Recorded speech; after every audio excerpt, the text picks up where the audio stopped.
ഈ യുക്തിവാദികൾ ചോദിക്കുന്നൊരു ചോദ്യമുണ്ട്. ദൈവം ഉണ്ടെന്നുള്ളതിന് എന്താ തെളിവ്? നിങ്ങൾ ദൈവത്തെ കണ്ടിട്ടുണ്ടോ? ഈ ചോദ്യം എന്നോട് ചോദിച്ചാൽ ഞാനൊരു ഉത്തരം പറയും.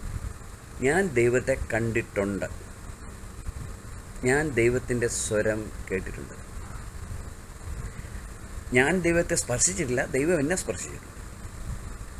എനിക്ക് വളരെ ഉത്തമമായ അനുഭവവും ബോധ്യവുമുണ്ട് ഈ ദൈവം എന്ന ശക്തി ഉണ്ട് എന്ന്. അപ്പോൾ അവർ അടുത്തൊരു ചോദ്യം ചോദിക്കും, ഞങ്ങൾക്ക് കാണിച്ചു തരാൻ പറ്റുമോ?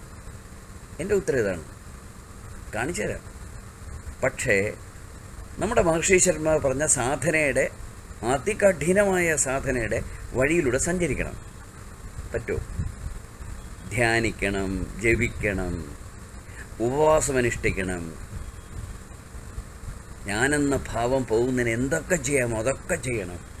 പൂജിക്കണം, ഹോമം ചെയ്യണം, നിശബ്ദതയിലിരുന്ന് പ്രാക്ടീസ് ചെയ്യണം. ഒരുപാട് ടെക്നോളജി ഉണ്ട്, അതൊക്കെ പഠിക്കണം. പഠിച്ചിട്ടത് ചെയ്യണം. എന്താ, നിങ്ങൾക്കത് പഠിച്ച് ചെയ്യാൻ പറ്റുമോ? അങ്ങനെ ചോദിക്കുമ്പോൾ ഉടൻ അവർ പറയുന്നു, ചുമ്മാ കള്ളം പറയാണ്. എന്ത് ചെയ്യാൻ പറ്റും? ഇവർക്ക് കണ്ണ് തുറക്കാൻ വയ്യ. കണ്ണ് തുറന്നാൽ നിങ്ങൾക്ക് മഴവില്ലിനെ ഞാൻ കാണിച്ചു തരാമെന്ന് പറഞ്ഞാൽ അത് ഞാൻ സമ്മതിക്കില്ല, ഞാൻ കണ്ണു തുറക്കില്ല. അല്ലാതെ നിങ്ങൾക്ക് കാണിച്ചു തരാം. ഇതെങ്ങനെ പറ്റും?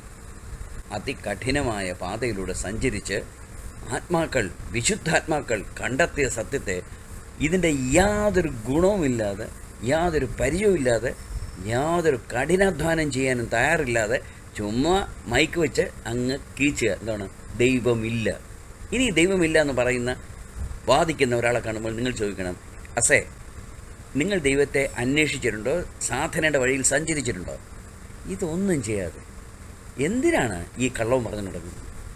ആ വഴി പോയവർ 1000 അവർ കണ്ടെത്തുകയും ചെയ്തു. ആ കണ്ടെത്തുന്ന വഴി എന്തെന്ന് ലോകത്തിനെ പഠിപ്പിക്കുകയും ചെയ്തു.